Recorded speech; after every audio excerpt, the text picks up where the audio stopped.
Hey, how's it going, everybody? It's good to see you this morning. I want to keep this video brief, but I just want to give you an update of everything that's going on in Saline County at the 4 schools that I'm covering with Fellowship of Christian Athletes. Thank you so much for taking the time to pray. Thank you so much for taking the time to consider coming on the support team. It is such a needed thing for what God is doing at these schools. And so you may start to see some of these bands start to travel around on students, on your grandkids, on your children's hands.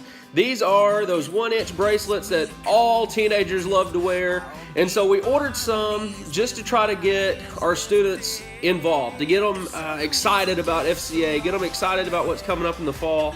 And so you may start to see #grow on a lot of our posts, a lot of the things that we're posting about our 4 schools here in Saline County: Benton, Bryant, Bauxite, Harmony Grove. These bands, it stands for Gaining Refuge Over Weakness and really seeking Christ. We are all weak, but Christ makes us strong, and Christ is the strength. And we need Him in our lives. We need Him in our schools more than ever. And I would pray that you would just continue just to get on your knees every night and pray for these students. Pray that their life is able to just expand with Christ, that it's able to ignite with Christ. So this summer we have a lot going on. We have our Tuesday night discipleship groups that are meeting at First Southern Baptist Church. Thank you, First Southern, for allowing us to use your facilities for FCA and everything that you're doing to help us move FCA forward. We would love to continue partnering with other churches as well in the area to help keep moving FCA forward throughout these campuses, especially in the fall and as we get ready for the new school year. And so I've been doing some personal study and really going through some time and having a lot of quiet time now that school's winding down with God. And I really just wanted to share that with you today throughout this video. And so over the next minute or so, I'm just going to share the study that I've had out of Ecclesiastes chapter 3. And Solomon is really debating or preaching here and asking the ultimate question: is life worth living? And the answer is absolutely. Life is definitely worth living. So I hope you enjoy the next few minutes of this study. Have a great day. Ecclesiastes chapter 3, verse 11 through 14. He has made everything appropriate in its time.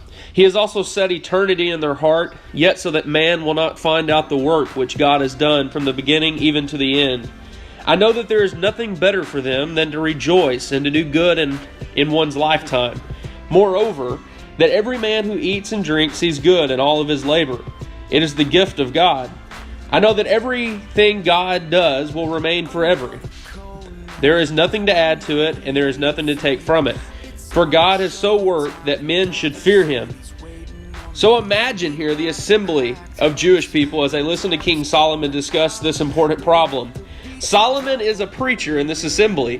He is discussing the topic: is life really worth living? Can you think of a more practical subject?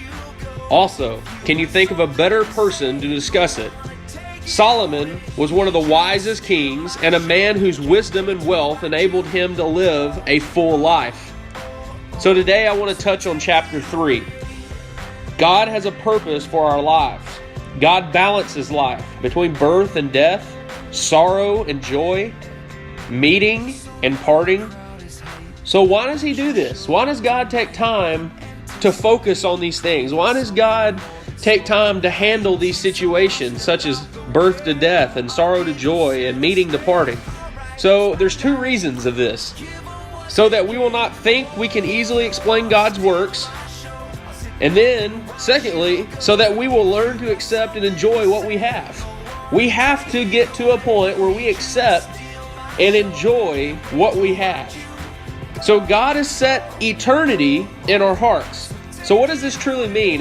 If we were asking the question, God has set eternity in our hearts, what does that mean? It means that things of this world should never really satisfy us. The alcohol should never really satisfy us. The football games on Friday night should not really satisfy us. The premarital sex should never really satisfy us. The things of this world should never truly satisfy us. Therefore, we must find God's will for our lives and let Him mix the ingredients according to His purpose. We must let God work in our life. And so this morning, as I was studying Ecclesiastes chapter 3 and really just praying on these verses, I'm so thankful for God, because when you truly sit down and learn to accept all that He has given you and the joys of this life, man, He gives us so much stuff. He gives us so many great things.